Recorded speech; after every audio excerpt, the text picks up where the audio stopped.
10 তারিখে হচ্ছে বেশ ভালো একটু বৃষ্টি হয়েছিল, ভালো বলবো না কিন্তু বৃষ্টি হয়েছিল, ওয়েদারটা একটু ভালো হয়েছে, এর জন্য বাড়িগুলো পড়ে যাবে।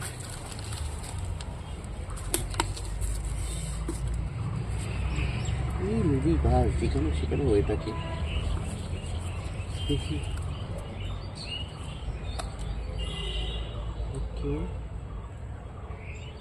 এই যে গাছ,